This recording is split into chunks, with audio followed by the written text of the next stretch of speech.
everyone. Thanks for tuning in. You're listening to It's Coffee. I'm your host, Izzy Spears. Are you ready for a healthy dose of caffeine?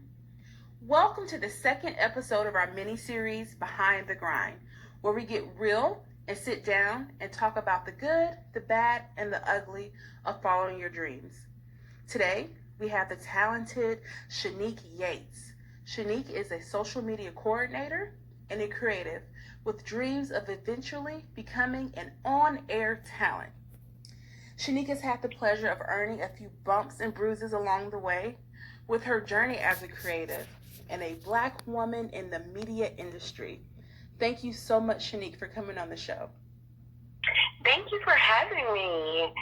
And yes, being a Black woman, just trying to navigate the industry and be a creative has just taught me quite a few things. I feel like I failed. I've almost given up. I've literally taken a step back sometimes and wondered if it was like, is this what I'm supposed to be doing?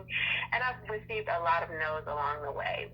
But what this really has taught me is to just truly believe in myself and to take those risks. I found that the more confident that I am in my work and what I'm doing, the more willing people are willing to hear me out and just give me a chance. And so I've also learned that when people don't give you a shot, you literally have to just get out here and make one for yourself. And then I would say, lastly, like I've really learned and found out that networking is truly key. And I know it's something we hear all our lives, like that saying, it's not what you know, but who you know. And I found just in these past few months that is so true. And it's kind of pushed me to get out of like being afraid to introduce myself to new people and just attend those networking events and just really surround myself with like-minded people with not necessarily the same vision and goals as me, but heading down similar paths or, you know, with a similar drive. And then I feel like I've also learned like not to give up on your passion. I am a huge fan of Oprah. She is my auntie. And one thing that she once said is a quote that I live by. I know it by heart, that you've got to follow your passion. You've got to figure out what it is you love, who you really are, and have the courage to do that. And then the next part goes, I believe that the only courage anybody ever needs is the courage to follow your own dream. So that's very, like, I feel like that's literally my life, what I'm doing right now. And one last thing, I feel like I've learned along this journey is like, if you're a religious or spiritual person, you have to trust in God. I moved down here to Atlanta on faith, like literally on faith. That little small faith of a mustard seed that is in the Bible, like that's literally all that you need. Like, and I'm just learning that if you can believe it, you can truly do it, whatever you put your mind to. Wow, that is truly powerful. Thank you for sharing. I always love hearing about the journey that people take and the path that they took to pursue their dreams. I always hear that my dreams are too big or too unrealistic. I hear that from family and friends, believe it or not. I could almost cry at the thought of thinking, what would I be and where would I be had I listened to those people?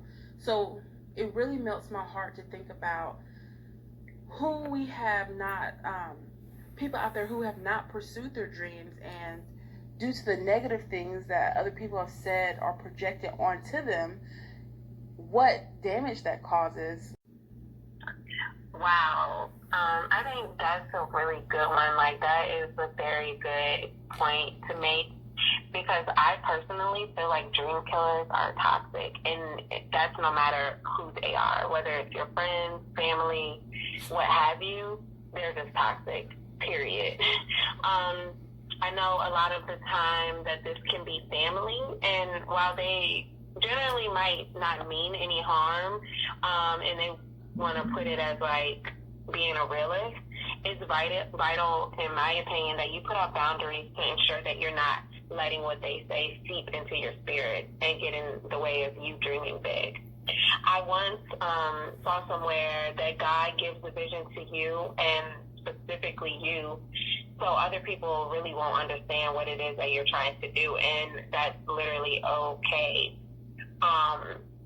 Just because in my personal experience, like literally I talked about this today, when I took the job that I have now at Aspire TV, I knew that it would be temporary and contract, right? So I literally didn't tell anybody, like, because I moved here from Virginia. I left there the fact that I was leaving that job to step into essentially the unknown, because I just knew that while they wouldn't mean any harm, it would just deteriorate me from making that move. And so I literally only told 2 friends that I knew would pour into the vision, that would speak life over the situation, and most importantly, they would pray and stand in touch and agree with me on that. So I say all of that to say is, like, would I have gotten here to Atlanta had I listened to everybody telling me to just take a comfortable job? Hell no. Family and even some friends have questioned what I want to do. And I used to take it so personally and get all the way up in my feelings. I'm a Scorpio, and I don't know if you're into the zodiac, but we're super emotional. Wow. And so once I just got into the headspace of understanding that not everyone is going to grasp my vision and dreams, I learned just not to let those comments like affect me. They literally slide off of my shoulders. And most importantly, I just set up those boundaries and really limit who I talk to about some of my personal goals. And I feel like now I have a solid 2 to 3 people that I let in on what I'm thinking or what I want to do, because I know they'll truly listen and encourage me, and even go as far as giving me sound advice on how to execute that. You know, what I want to do is, like, I tell them something and they don't say something like, why do you want to do that? Or that's crazy. And just having that is really, really, it means a lot to me. I have my best friend who's like in a total opposite field. Shout out to Courtney. She's holding it down in corporate America.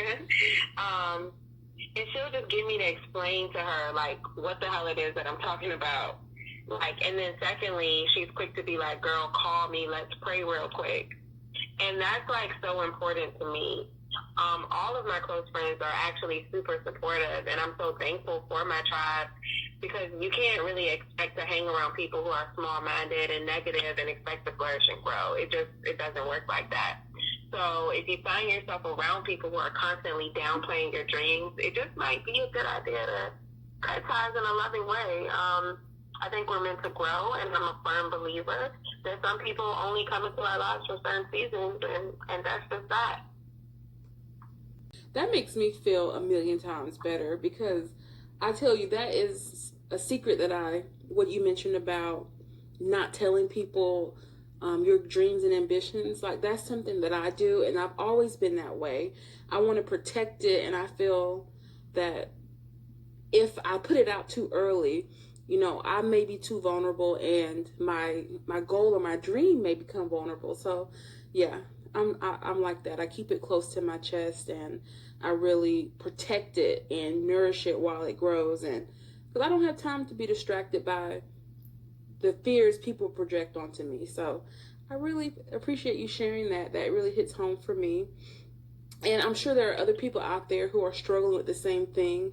And I know you touched on a few of those, but could you please share maybe 1 or 2 tips on what you do so you don't fall into the loop of feeling your dreams are too big and block out that negativity?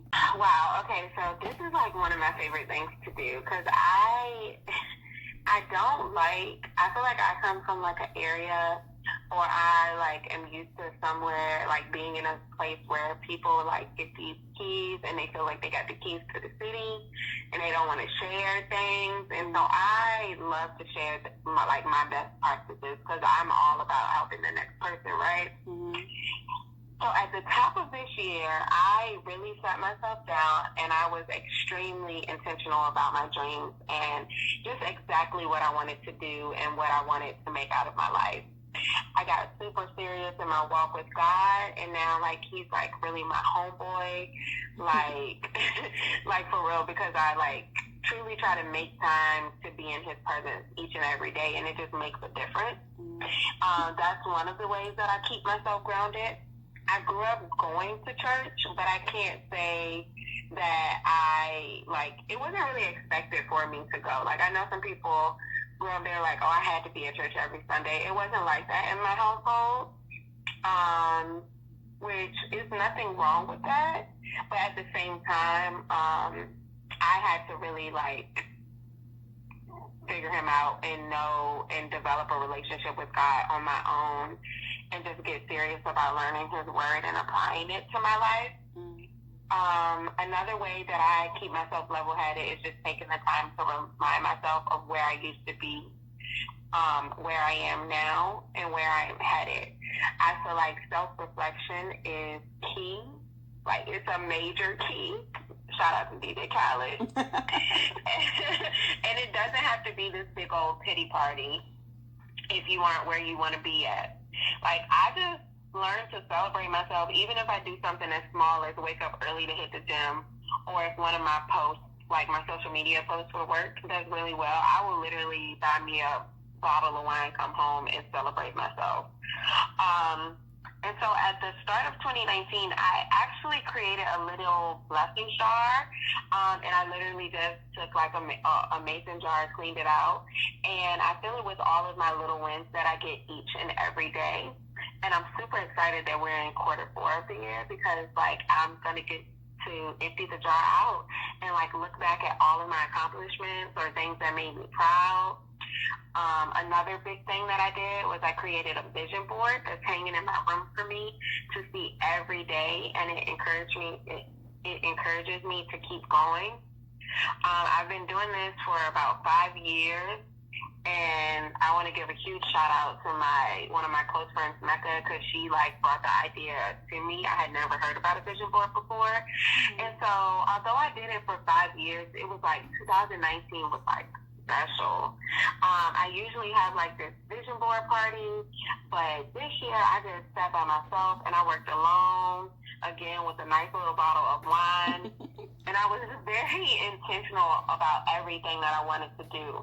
And as I put things on my vision board, I really believed that I could do it. I didn't put anything on there that was like far-fetched, and even if I did put something on there with far-fetched, I just knew, I was like, I'm gonna do this.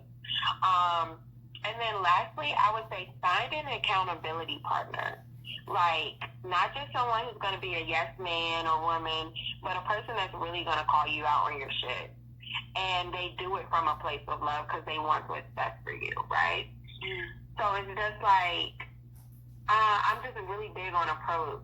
So I have friends that will literally be like, hey, sis, you say we're going to do X, Y, and Z, like, where are you at with that? And I used to get super defensive and be like, why are you coming to me? Like, you know, but I really had to, like, do some self-healing and be like, you know what? They're just a good friend. They're just making sure that I'm doing what I said I was going to do. And you need, and that's it. I don't even know where to begin, for real, because that was a big dump of useful tools in a good way. I liked every single one of them, honestly. I really, really liked the accountability partner. I can't even, what was it that you said? I can't even wrap my head around why I haven't thought about that before. The jar. We need more of that. Seriously, that jar is amazing. You know, I'm not going to say I beat myself up because you forget the small milestones, you know? And I really like that. I'm going to implement that. There's just so many things. I'm going to have to re-listen to this and make a list and I hope people listening at home will do the same thing. Write these tips down and implement them in your life. What was it that you said before the vision board? I really liked. I think it was sure. And like just celebrating myself.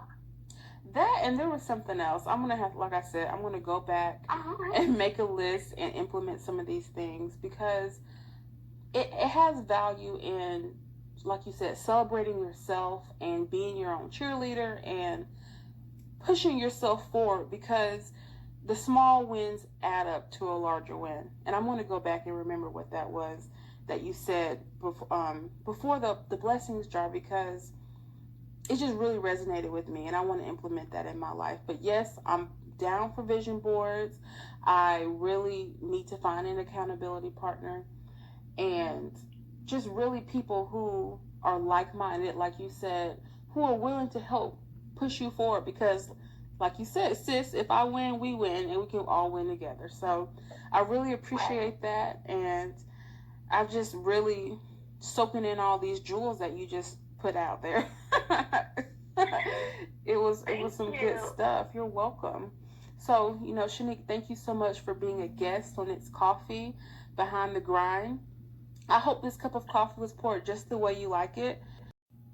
I want to thank everyone for tuning in. I hope this cup of coffee was poured just the way you like it. If you have not done so already, please like, share, and subscribe. We love to hear from you. Thank you so much for this amazing experience, Shanique. Thank you so much for coming on the show. If y'all have not done so, I suggest you look up Shanique and follow her journey on Instagram. Her Instagram is As Told by Sly. So that's As Told by SLY, and that's on IG. And if you hit her up, make sure you let her know that you learned about her from It's Coffee. So until next time, with much love, Izzy.